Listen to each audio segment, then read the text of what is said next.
हम रूबरू की तरफ।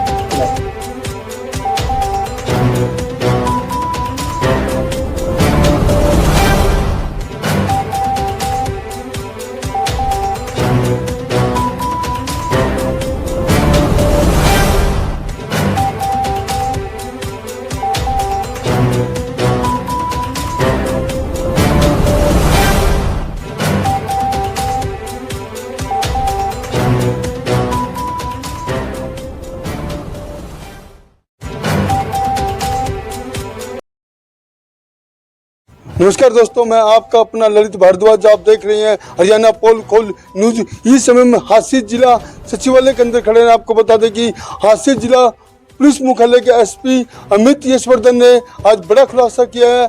बता दें कि आपको कि कल हासिल में यानी कि कहीं तो आपको पुरानी सब्जी मंडी के पास छोटू मिष्ठान भंडारी की जो प्रतिष्ठान है वहां पर पर्ची फेंक कर 50 लाख रुपए की फिरौती मांगी गई थी, जिसमें पुलिस ने 2 आरोपियों को गिरफ्तार कर लिया गया था जिन्होंने पर्ची फेंकी थी।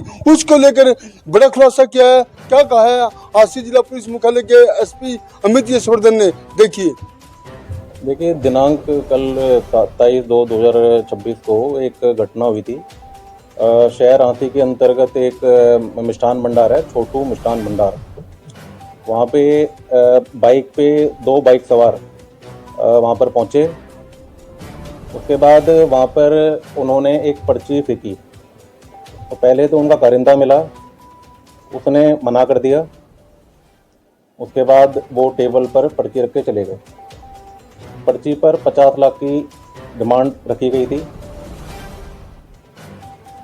तो उस संबंध में वो फरार हो गए और फरार होने के बाद 2 घंटे के अंतर्गत हमारी टीम ने उनको राउंड अप किया। गीता चौक से ये हमें सूचना मिली, जिस संबंध में जो 2 संदिग्ध व्यक्ति थे वो बाइक पर जाते हुए दिखाई दिए। वहाँ पर सीआईए नारनौंद की टीम ने उनको काबू किया। काबू करने के पश्चात उनसे उनकी पहचान पूछी गई। तो एक ने अपना नाम अनुराग सन ऑफ कमल किशोर निवासी बिहार बताया। दूसरे ने अपना नाम हिमांशु सन ऑफ सोनू निवासी बिहार बताया। ये दोनों लड़के करीब 22 से 23 साल उम्र के थे। 10वीं 11वीं के आसपास एजुकेशन है इनकी। उसके बाद हमारी जो सीआई की टीम थी उन्होंने इनको स्पेशल स्टाफ के हवाले कर दिया, क्योंकि जो हमारी स्थानीय स्टाफ यहाँ की जो है उनको पूछताछ के लिए दे दिया। पूछताछ के संबंध में इन्होंने दोनों आरोपियों से बड़ी गहनता से पूछताछ करी। पूछताछ में इन्होंने सारी चीज़ें बताई कि क्या परिस्थितियाँ थी, क्यों हमने ये वारदात को अंजाम दिया। तो इसमें जो एक आरोपी है अनुराग नाम का, वो एक यहाँ पे पिंटू चिकन कॉर्नर है, पिंटा चिकन कॉर्नर। तो वहाँ पर कई सालों से काम करता था, तो उसको पैसे की आवश्यकताएं थी। और जो दूसरा आरोपी था वो भी यहाँ पे मेहनत मजदूरी का काम करता था। और क्योंकि दोनों एक ही ज़िले और गांव के थे बिहार में, तो दोनों परिचित थे और रेगुलर उनका उठना बैठना था। तो इसमें जो अनुराग था उसने अपनी जो भी पैसों की आवश्यकताएं वो जाहिर करी कि वो पैसों की ज़रूरतें थी उसको घरेलू काम के लिए पैसे चाहिए थे। और जहाँ पर वो वर्तमान में यहाँ पर काम कर रहा था तो वहाँ पर इतनी ज़्यादा उसको पगार नहीं मिलती थी।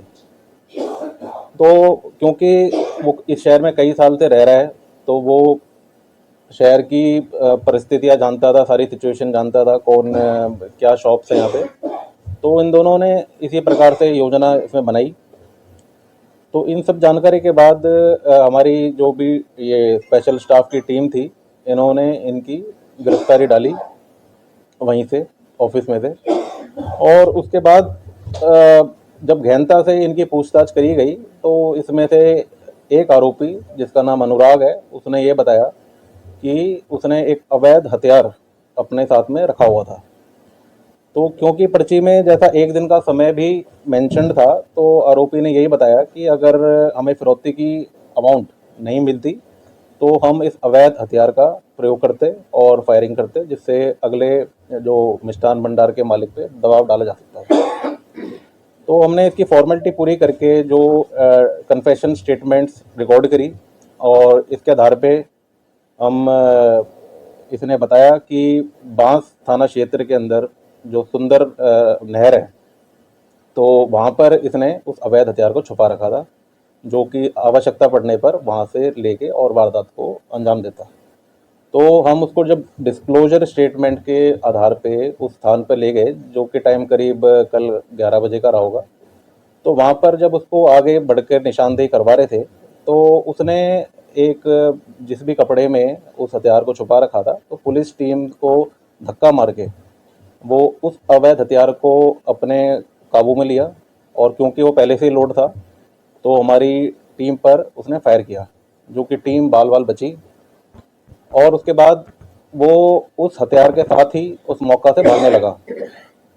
तो हमारी टीम ने बहादुरी दिखाई और उसके बाद तुरंत उस आरोपी को काबू करने का प्रयास किया, जिसमें वार्निंग भी दी गई उसको और अपने आप को सरेंडर करने का हवाला दिया, मगर फिर भी वह भागता रहा। तो टीम ने सिचुएशन का ध्यान रखते हुए और अपने आत्म सुरक्षा का ध्यान रखते हुए उस आरोपी पे एक राउंड फायर किया, जिसमें उस आरोपी के पैर पे वो चोट लगी और वो तुरंत ही काबू हो गया था। उसके बाद वहाँ पे हमारी कंट्रोल रूम और जो भी स्थानीय पुलिस होती है, हमारे अधिकारी जो भी गैजेटेड ऑफिसर हैं, उनको इस घटनाक्रम के बारे में सूचना दी गई। तो सूचना के आधार पे हमारे सारे मौका संभालने के लिए पहुंचे और जो आरोपी था, क्योंकि उसके पैर से लहू निकल रहा था, तो उसको नज़दीकी जो CHC सुरखी है वहाँ पे उपचार के लिए ले जाया गया और उसके बाद उसको GH झांसी के बाद MAMC में अभी उपचाराधीन है। तो इस संबंध में उस आरोपी के खिलाफ, क्योंकि पुलिस पार्टी पे फायर किया, तो उसके खिलाफ एक अलग से सेपरेट FIR भी बांस थाना के अंदर दर्ज की गई है। और क्योंकि अभी ये प्रक्रिया चली रही है, इन्वेस्टिगेशन चली रही है, तो बाकी जो बची हुई इन्वेस्टिगेशन है उसको हम पूरा करेंगे। इसमें सर इन्होंने इसी को क्यों चुना? इसमें कोई निकल के आई बात थी छोटे मिष्ठान भंडार की, इन्होंने क्यों चुना? रेकी की थी या वहाँ पर जाते रहे ये सर? देखिए, क्योंकि ये हाल ही में विकास नगर में रहते हैं ये लोग और करीब 10-15 साल से रह रहे हैं, तो यहाँ के जो भी टोपोग्राफी है, जोग्राफी है, उससे परिचित हैं ये लोग। और क्योंकि उनका कॉमन रास्ता या रूटीन का रास्ता भी ये बनता होगा, तो अचानक ही इनकी योजना बनी कि इस प्रकार से हम इस दुकान को टारगेट हम कर सकते हैं। पहले भी कोई वारदात की है? देखिए, अभी तक हमने जो हमारे पास ICJS का एक पोर्टल होता है, वहाँ से हमने रिकॉर्ड पता करा है, अभी तक तो कोई इनके खिलाफ आपराधिक रिकॉर्ड नहीं मिला। बट और भविष्य में गहनता से जब जांच होगी तो हो सकता है इनके खिलाफ कोई हथियार कितने दिनों से था जी इनके पास कुछ?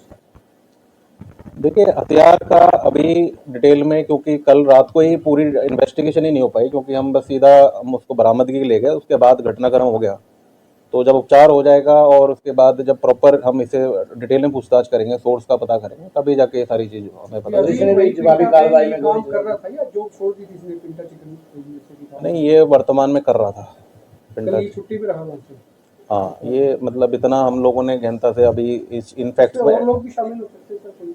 नहीं, अभी तक तो केवल ये 2 लड़के हैं, क्योंकि ये रहने वाले भी नहीं यहाँ के, बाहर के लोग हैं, तो इनका कोई यहाँ के स्थानीय लोग से कोई तालमेल नहीं रहा है और किसी न किसी कारण से मतलब एक कमाई का ही या कोई आसानी से कुछ मौका मिल जाए, बस यही एक आसार रहा है। ये भी कहा गया कि जिस वक्त ये वारदात हुई, चिट्ठी लेके गए हैं, तो नजदीकी पुलिस भी खड़ी होती, थोड़ी चलकर व्यापारी नेता ऐसा कुछ बोल रहे थे, तो क्या वाकई वहाँ पे कोई नेग्लिजेंस ऐसी रही थी? देखिए, हम नेग्लिजेंस बिल्कुल नहीं कहेंगे, क्योंकि पुलिस यहाँ पे हमेशा तत्पर रहती है, हमेशा मौके पे रहती है और 30 मीटर दूर पुलिस खड़ी है, तो ये मतलब पुलिस प्रेजेंस को दर्शा रहा है। अब कोई इंसिडेंट एकदम से शांतिपूर्वक इन्वायरमेंट में घटित हो जाए तो 1 या 2-4 मिनट उसको रिएक्ट करने में या उसको रिस्पॉन्स देने में टाइम लगता है। तो यहाँ पे इतना जल्दी एक ह्यूमन लेवल पे जो रिस्पॉन्स होना चाहिए उतना तो एक लगता ही है किसी चीज़ को करने में। बट ये मैसेज तो क्लियर है कि हमारी पुलिस एक ऑन द स्पॉट अवेलेबल है, 30 मीटर दूर खड़ी हुई है। हमारा कोई क्रेडिट लेने का उद्देश्य नहीं होता, हमारा यही उद्देश्य रहता है कि यहाँ के जो भी शहरवासी हैं उनको एक हम सेफ एनवायरनमेंट दे सकें। और एक्सटॉर्शन करने वाला तो एक काफ़ी गंभीर प्रकार का क्राइम होता है जिससे इलाके में दहशत फैलती है। तो ऐसे प्रकार के लोगों को हम कड़ी कार्रवाई उनके खिलाफ करते हैं और हमारा बस यही उद्देश्य रहता है कि लोगों के अंदर एक फेथ रहे, सिस्टम के अंदर एक विश्वास बना रहे, जिसके भरोसे हम लोग आगे का काम कर सकें। कितने साल के हैं सर दोनों आरोपी? देखिए अभी जैसे बता रहे हैं अपने आधार कार्ड या प्रॉपर प्रूफ तो नहीं दिखे, तो 22 से 23 साल की एज इनकी रही है। सर वारदात को अंजाम देने के बाद कहाँ फरार हो गए थे? जी वारदात को अंजाम देने के बाद कहाँ फरार हो गए थे सर, कहाँ गए थे? हाँ, ये आपको मैंने बताया ना, जैसे कि जब हम लोग सूचना मिली तो हम करीब 1-2 घंटे तक तलाश रहे थे। हम सीसीटीवी देख रहे थे, कुछ फोटोज हमारे पास विजुअल्स आ गए थे इन लोगों के।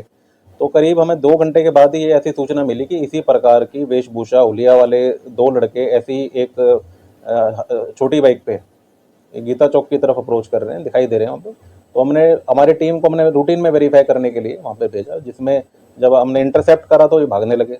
तो ये क्लियर हो गया कि ये कुछ संदिग्ध व्यक्ति हैं और उसके आधार पे ही फिर हमने वेरीफाई किया तो वो यही इसी इंसिडेंट के वाले लोग मिले। सर पूछताछ में बताया जो 50 लाख अगर इनको मिल भी जाते तो क्या करते, किस लिए इन्होंने ये भेजा था कि 50 लाख हमारे पास आ जाए, तो पैसे वो क्या करते, कुछ पूछताछ ऐसी बात बताइए। देखिए अभी तक तो डिटेल में पूछताछ हो नहीं पाई क्योंकि ये उपचाराधीन है और हम इसको रिमांड पीरियड पे रखेंगे, आगे जो भी प्रक्रिया चलाएंगे।